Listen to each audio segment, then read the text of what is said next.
everyone, and welcome into Xfinity Monday Live. Glad to have you with us tonight here on CBS 4, and pleased to be joined in studio by Avalanche analyst and former Avs player Mark Rycroft. I got to be honest, we're going to get this out of the way at the top of the show. You don't know what to do. We got to talk about this. We're going to look at the tie. So I know first. I have to bring the jacket game. There is no competing with the tie game tonight. A little bit here. I got this from a fan, actually. This awesome Quebec Nordiques tie. No specific players, and I will say it's Joe Sakic, Michel Goulet, Guy Lafleur. Go down the list of everybody, but there it is. I figure it's fitting. An absolute beauty. Why not? But we're stuck here, so folks, I stand up all the time, you know. This doesn't look professional. You lean back, you do whatever you want. Over here, he's like flexing the core, so I'm going to flex the core like you. It's a good workout. Yeah, this is pro right here. It's a good, solid 30-minute workout. Flex. Hey, let's talk about the Avs and the Blues. Round 2 starting tomorrow. Feels like it's been forever. It was a week ago tonight that the Avs finally completed their sweep over the Predators. Are you worried about the layoff? Zero. I think Avalanche team at a different era, I'd be worried about it. But because these guys have suffered defeat the last 3 years in the second round, well documented, they don't care. They could be off for a month, and this team is so hungry, they'd come back and not miss a beat. If anything, there's one silver lining. They're 100% healthy right now. And for this team, that's all that matters. They have all the experience they need. They have all the talent that they can handle, and it comes down to health and being ready and being on the same page. And this team they got a 12-cylinder engine, turbo, diesel, call it whatever you want, and it's full of gas, and they just can't wait to get going. That layoff, that's brilliant. Do you see how many teams had injured players in games 5 and 6? Draisaitl got hurt. We seen Braden Point got hurt last night in Tampa Bay. The Avalanche eliminated, the chances of those injuries by getting rid of Nashville Predators in 4 games. So all good. What I'm hearing from you is 5-0 at the end of the first period tomorrow night. Anything's possible. Okay, St. Louis is tricky. They're tricky. The Avalanche are the best team. We know this. Yes. And they're all playing on the same level. They're not taking selfish penalties. They're playing smart. You see Nazem Kadri, he's just playing on that perfect edge, but he's not going over the edge. Taking a punch, walking away. So St. Louis is going to test that for the Avs. They're a veteran team. We know they won the Stanley Cup 2 years ago. So we're going to sit back and see how it rolls. But we know the Avalanche have a superior team to the Blues. They just got to play their game. Easy to say, but that's what they got to do. Let me ask you about Darcy Kemper. Obviously had the scary injury going back to Game 3 of that series. He's good to go. I don't know that eye is completely 100%, but he's good to go and will be in net tomorrow. What are realistic expectations for him? Because he's a guy, he's coming off a long layoff, and he's coming off an injury, too. I think he's going to be flawless. Once again, you get to a veteran guy, and he loves the pressure. He's at a point in his career, it is his contract year as well, and all he wants to do in his amazing career is win a Stanley Cup. So many of these guys are on that same page. You can see, looking at the face right there, the eye is good. I said this with a month left in the season, the Avs will win the Stanley Cup as long as they don't get unlucky. Well, Darcy Kemper almost had one of the most unlucky plays I've ever seen in the history of hockey. Like, all my years growing up, I never seen it happen. Stick go through a goalie mask like that. So he got away with just bruising all the way around. The eye itself is fine. Looks as though he's going to be good to go. That's what everybody says. Don't worry about Darcy Kemper one bit. How great was that if Francois could come in and play like he did? Well, and that was huge. And to have that, you have him come in. And I think the fact that they were so familiar with him, the Avs were, from what he did for them in the regular season, and the fact that he's been there for a couple of years, I think that was great. We got a lot to get to tonight here on Xfinity Monday Live. We got to take a quick break. We haven't even talked about the opponent in the Blues and what they will bring to the table. We need a 1 hour show. Yeah, no, we add on a seriously. Yeah, we have a whole thing that runs on CBS News Colorado starting at 7 o'clock. We're going to get to that in just a minute. First, we got to let you know Monday Live is brought to you by Xfinity. Stay connected with Wi-Fi coverage that delivers the speed you need to power all your devices with Xfinity Internet. When we come back, how much pressure is on the Avs to get past the second round? And if they don't, what might that mean for Jared Bednar's future? That and more coming up next right here on Xfinity Monday Live. This is Xfinity Monday Live.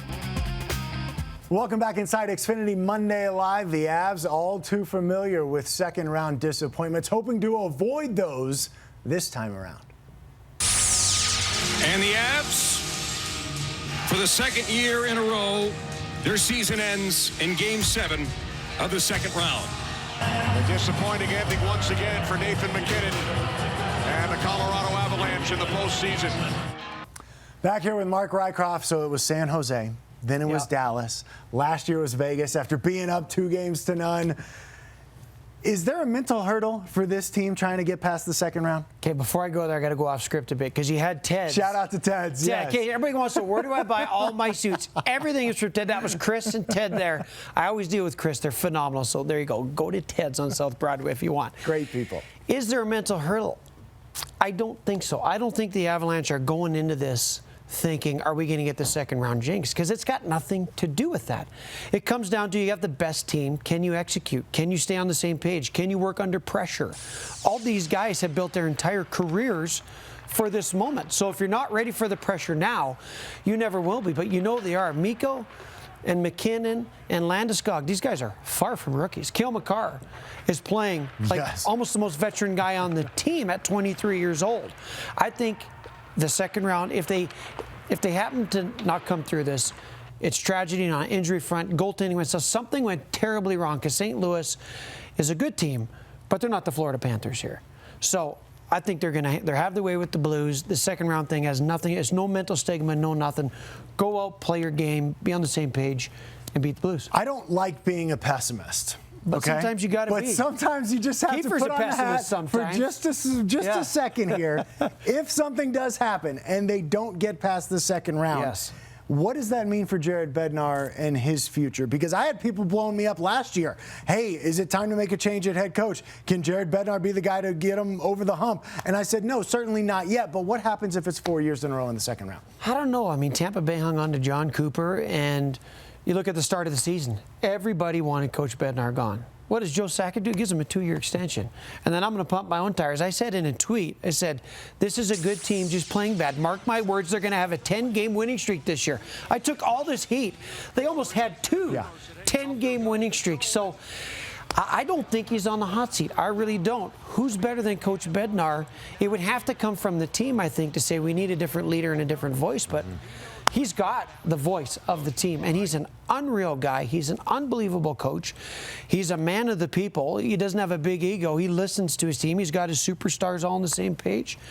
My answer is no. I hope I never really have to get into that question. I agree. And for the record, I am not advocating that be the case. I'm still trying to figure out which float I can get on in the parade. That's my goal. How do I sneak onto a float and crush some beers? First things first. We got 12 more games to win. Kiefer and I, we're going straight to the parade. We don't care. Get us on the float. Let me ask you about Cale Makar. We got about 40 seconds here. Cale Makar and what he's done in the first round of the playoffs. Can he maintain this pace? Yes. He's motivated. He's hungry. And I'm going to go off everything that I'm reading and listening and watching, folks. He's doing things on the ice that we really can't compare.